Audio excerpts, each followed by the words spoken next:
Tara, samahan niyo ako sa Rated DP, kung saan ang bawat kwentong privacy ay mahalaga. Rated DP with Josh.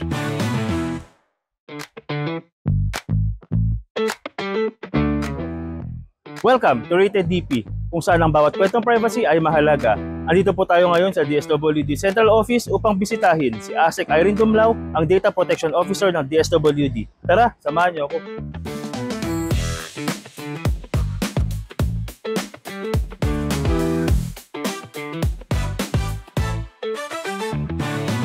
Attorney Josh, welcome! Uy, Jim, hello, kumusta? Parang dati lang nakikita kita sa UST. Kaya ka, buti dito ka.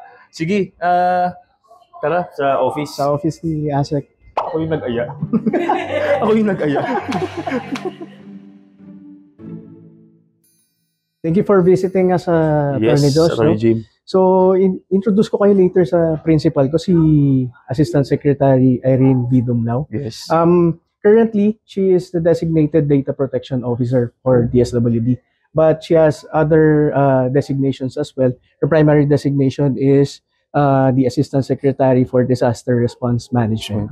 Okay. So, introduce ko na lang kayo sa kanya at maybe she can discuss what our office is doing in terms of data privacy and data protection.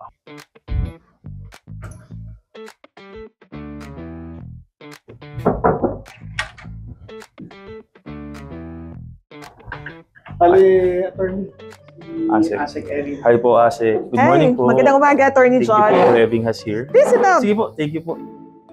It's good, Attorney Josh, na kadaan kayo, no? And Yes, that you ASEC. visited our office because we really wanted to show to you the data privacy dashboard. I mean, system that we have developed together with the Nice. Office of the Chief Information Officer of the Department. Sige po. Nag-request kasi tayo ng ganitong system para ma-monitor natin lahat ng mga data sharing agreements that we have executed with various Government offices agencies. of the government.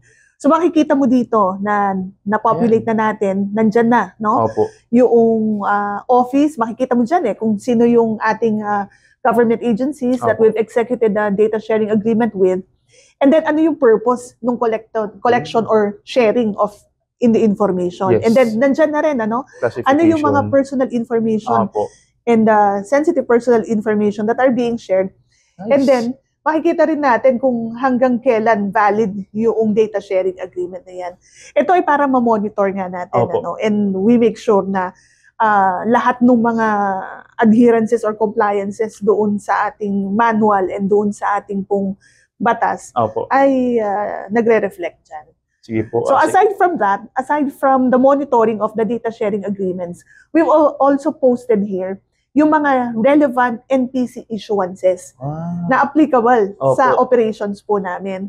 Kasi madalas kapag nagko-comment kami sa mga offices, sinasite namin yung provisions of the law and then relevant NPC issuances or advisories. Kompleto. So nandyan lahat, no? Para madali nilang makita. Hindi na sila maghahanap pa sa website ng NPC. It's already there.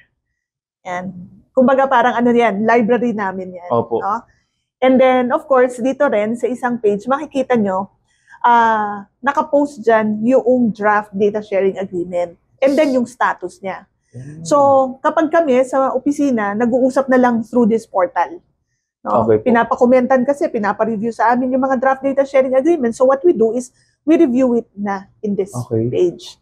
So, dito na kami nag-uusap, no, to facilitate and expedite the processes of review. Para hindi na rin masyadong bumagal talaga yung takbo ng mga documents. Oo, kasi di ba sabi natin, dapat borderless ang data sharing. Dapat hindi maging hindrance ang data privacy law, no, dito sa ating ginagawa na data sharing. So, dapat may mga processes talaga tayo in place to expedite kung ano yung ginagawa nating mga activities. So, basically, that's it. No? And we will be sharing this to all compliance officers for protection of the department para ina-access nila, may account sila of their own, and then dito na nga kami nag-uusap. Sobrang gandang innovation from your part sa DSWD since talagang marami na rin talaga kayong stakeholders, di ba po, ASEC, na talagang kailangan din ng DSA for more secured na processing ng personal data. Yeah. And actually, ito, Attorney Josh, we're planning of our planning na scale up pa nga ito I-improve pa ito further ng ating IT team to include yung data breach management. Nice. Para dito na rin namin na i-report immediately, even kahit suspicion lang yan, i-report na ng mga COPs through this portal so that we could immediately do the necessary investigation and activate, if necessary, yung aming data breach management team.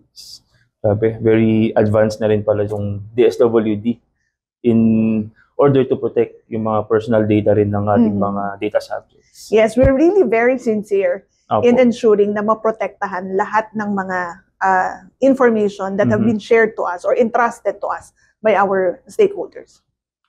Okay, ma'am. Sobrang ganda ng bagong program or portal, di ba? Talagang makikita rin ng mga ibang government agencies na manonood dito na hindi lang pala basta-basta yung sistema ng governments natin dito sa Philippines. Talagang kaya rin nilang mag-establish ng ganitong system. Yun po. Yeah, because again, ang utos nga ng President Marcos Jr. of course is to digitalize all essential government services. Yes. So ang utos ni Secretary Rex Gatchalian sa amin is kinakailangan na lahat ng mga ginagawa natin ng mga activities sumusunod doon sa kanyang vision na ma-digitalize lahat ng ating mga activities. Okay po. Salamat po for sharing this Thank you. portal. It's not yet perfect but we're going there, I think. We're looking forward to it po, Asek. So, Asek, kamusta po yung pagiging DPO ng DSWD knowing na sobrang dami nating mga regional offices? Well, Attorney Josh, of course, it's very challenging. But we're taking on the responsibility. It's an additional task, but we see the importance kasi of being a data protection officer. And we see the relevance of our mandate to protect and promote also the interests of our beneficiaries and of our clients. So when we were designated as a data protection officer in 2022, so almost 3 years na ako sa additional task na ito. But there's so many things that we've learned. Kasi enriching yung position. And apart from that, may mga katuwang din kasi ako. Kasi aside from me as data protection officer, we also have a deputy DPO. That's based on a special order that was issued pertaining to our designation. And apart from that, we have compliance officers for protection sa iba't ibang offices, bureaus, services, and units ng DSWD and ng mga field offices natin. Take note, we have 16 field offices. So napakarami. And makita mo lang yung data sets namin, yung mga database ng mga iba't ibang mga programa. Napakarami nun. Pantawid Pamilyang Pilipino alone, that's more than 4 million household beneficiaries. Idagdag mo pa dyan social pension for indigent senior citizens. Nasa around 4 million din yan. So napakalaki noong scope ng trabaho natin, but it's very important that we are able to collaboratively work with other officials of the department, yung mga COPs natin.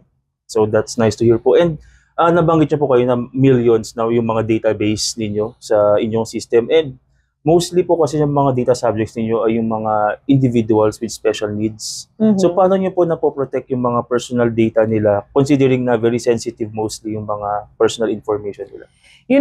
Attorney Josh, as lead in social protection, it's really inherent upon the Department of Social Welfare and Development to protect the rights and promote the welfare and interests of our clients and of our beneficiaries.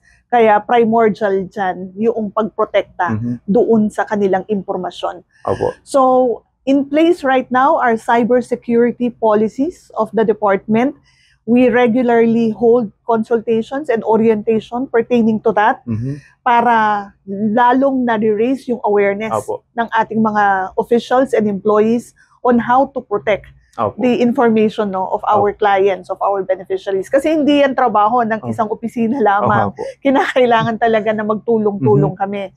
And of course, sabi ko nga, meron tayong mga policy issuances na ginagamit natin as reference in protecting the interests and rights of our beneficiaries. At the same time, apart from our cybersecurity policy, meron din tayong existing na data governance framework. Opo. No? So yan yung nagiging reference din and guiding principles ng ating departamento in terms of managing information that we collect and we process.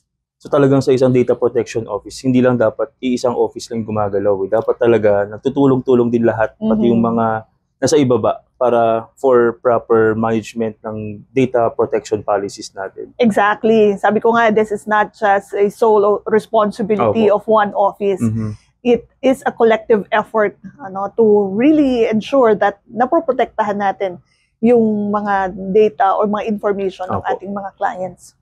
And with that po, ASEC, paano naman po yung relationship natin with other government agencies, especially sa mga LGUs natin, sa mga barangay, mga cities, municipalities? Kasi di ba usually may mga binibigay tayong list sa kanila ng mga beneficiaries ng mga programs natin. So, how do you ensure na yung pag-transfer ng mga personal data ng mga beneficiaries natin ay na bibigyan ng security ng mga iba't ibang mga government units natin? Of course, we follow what is stipulated in the Data Privacy Act. Opo.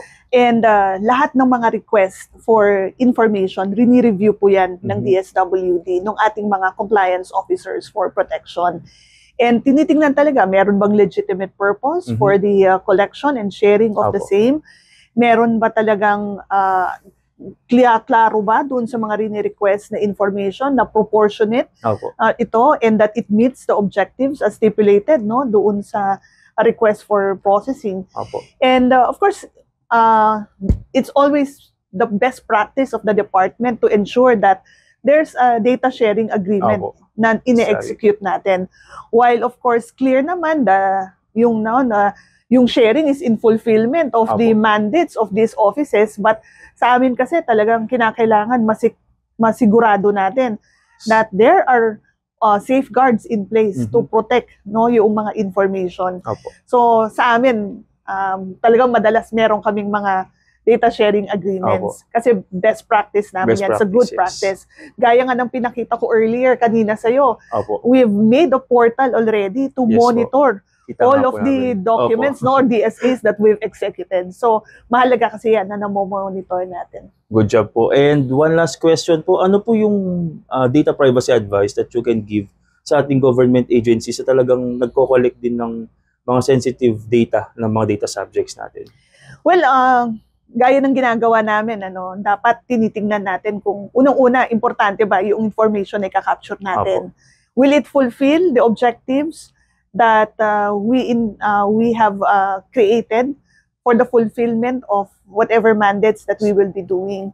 No, kasi laging customer first tayo people-centered tayo, di ba, sa gobyerno. So dapat tinitingnan natin, will they benefit from the processing of that information. So, kinakailangan na ma-secure natin yung consent ng ating mga beneficiaries prior to the collection of this. So that alam natin na paano rin mapoprotektahan yung information. So the posting of privacy notice is very important in any activity that we will be doing that requires the processing of beneficiaries' information. So I think napaka-importante yan that we involve our stakeholders, our major stakeholders, the beneficiaries, the clients, in every step that we will be doing. So napakahalaga yon yung pag-secure ng consent nila. And then, pagbigay din sa kanila ng impormasyon on their rights. Di ba? Kasi sa DSWD, ang isa sa mga mandato namin is to empower our clients and our beneficiaries, particularly the poor, the vulnerable, and the marginalized. Empowering them is involving them in all the processes that we are doing.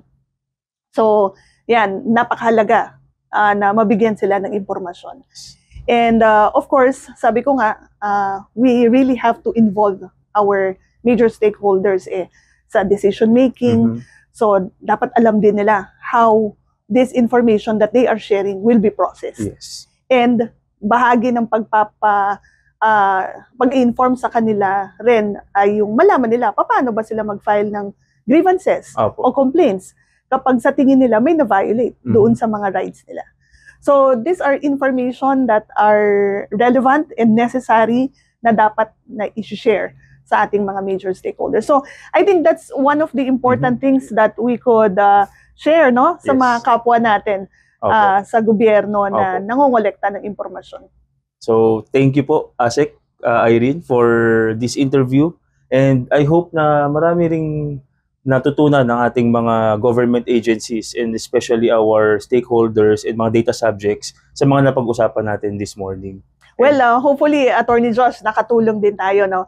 We really want to be instruments of change, and that we hope through your program, we are able to inspire and motivate other fellow public servants to protect the information of our major stakeholders, particularly yung mga beneficiaries and clients ng mga programs po natin. Yes, ma'am. Thank you po. And that's very enlightening. Lahat ng programs natin na surely na mapoprotektahan natin yung mga personal data ng ating mga data subjects. So, thank you po, ASEC. Thank you, Attorney Josh. Thank you. Wait, thank you, Attorney Jim, for having us here also. Ayan. And talagang marami rin kami natutunan sa projects and mga programs din ng DSWD under the supervision of ASEC Dumlao. Thank you so much din po for this opportunity that you have given us to showcase our innovations and our trust in protecting the data of our beneficiaries. Sige, mauna na kami and thank you so much. Ingat. Sige po.